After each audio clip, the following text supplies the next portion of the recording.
if we were in Latin America, I would start by thanking individually everyone around the table here, and then I would recognize every one of the distinguished members of the audience.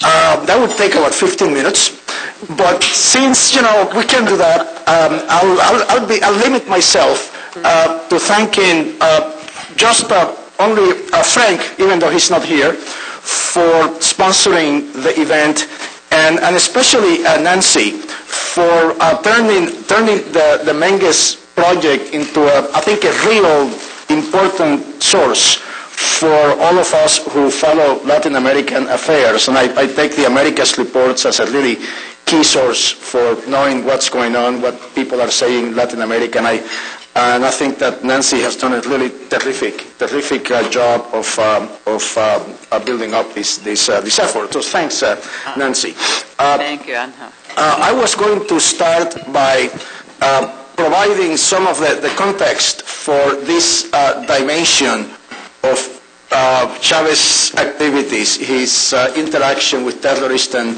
insurgent groups, because this is part of a much wider, broader project, political project that he has. But I think that some of the speakers have already provided some of that context, and I would definitely count on Norman and Curtin to do it. So I'll skip that and I'll go straight to the issue of the links between Venezuela and terrorism and insurgency. And I would add subversion, because these are all three components of the same thing. And even before the capture of these documents in the laptops that were found in the camp of Raúl Reyes, that Douglas Farah mentioned in his presentation, and I'll talk about a little bit more later, there was significant evidence, very strong evidence that individuals, that people in Chavez's inner circle were providing assistance and support to the FARC. For instance, the former Interior Minister and Chavez confidant that was mentioned earlier, Ramon Rodriguez Chacín, who's the key liaison, the main liaison between Chavez and the FARC, made multiple trips to Colombia, especially in the period when the so-called demilitarized zone was in existence, to interact and talk to FARC leaders. Hundreds of rifles that were captured from the FARC by the Colombian military bore Venezuelan army markings.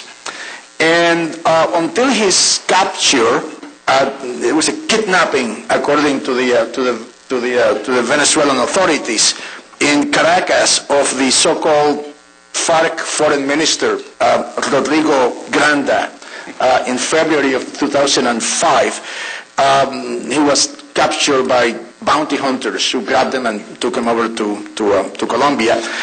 He was living openly in Caracas with Venezuelan identity papers.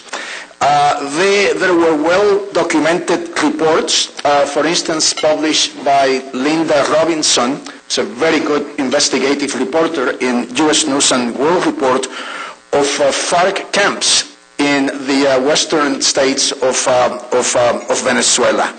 And in fact, as we explain in the book that Nancy mentioned, the FARC presence in states like Táchira and others resulted in a very significant increase in criminal activity in these departments in states of Venezuela, with kidnappings of businessmen and cattlemen and so on, all of which was attributed to the FARC. And in fact, this is a very, very important source of discontent with Chavez on the part of people in Western Venezuela, because their lives are being affected by the presence of these groups, which are engaging in kidnapping for ransom and other criminal activities.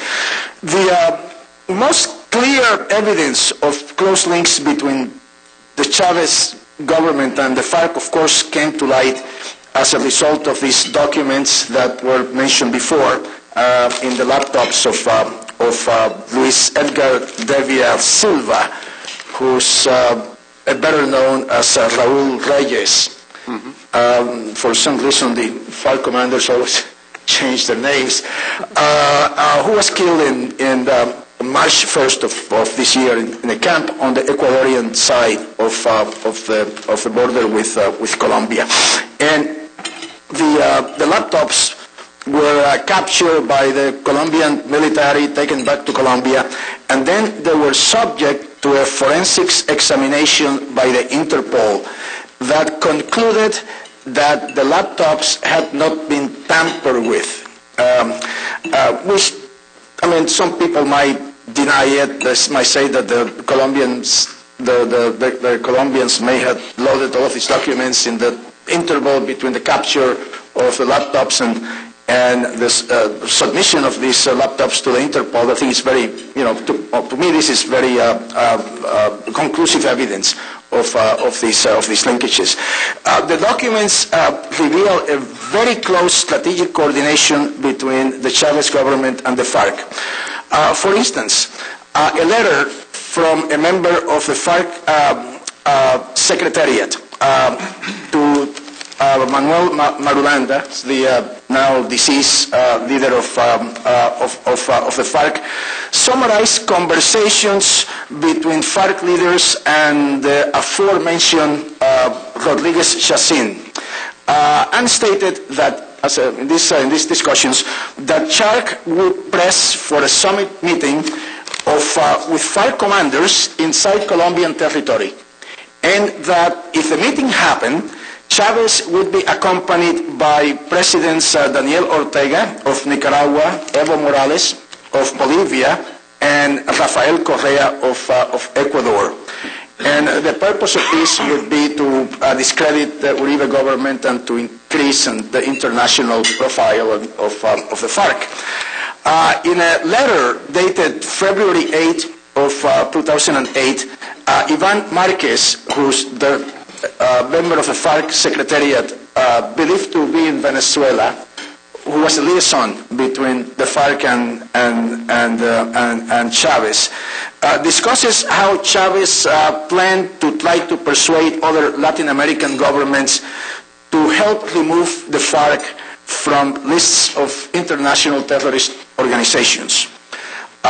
Marquez also said that Chavez was prepared to offer Venezuelan territory for a prisoner exchange, and the proposal was to exchange 47 hostages held by the FARC in exchange for about 500 FARC militants that were held in Colombian jails.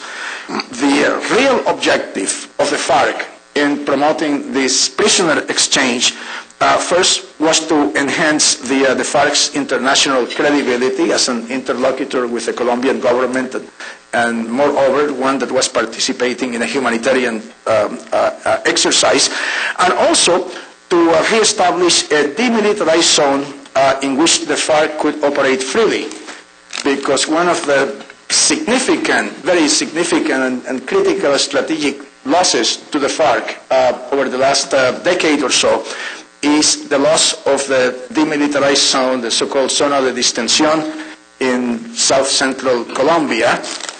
This happened toward the end of the Pastrana administration, that even Pastrana, after trying to negotiate for 4 years, could not take any more of the FARC's activities, so he closed down the Zona de Distensión. And what this did is it deprived the FARC of a place where they could plan operations, hold hostages, and maintain their logistic networks throughout Colombia. So since then, the FARC has been insisting that as part of an exchange of hostages for FARC militants, the Colombian government should reestablish another demilitarized zone. And this is a very, very persistent demand that the FARC has been making, and that the Venezuelans were hoping to bring about through their intervention in promoting this exchange. There was also considerable discussion in the FARC documents Venezuelan funding for the FARC.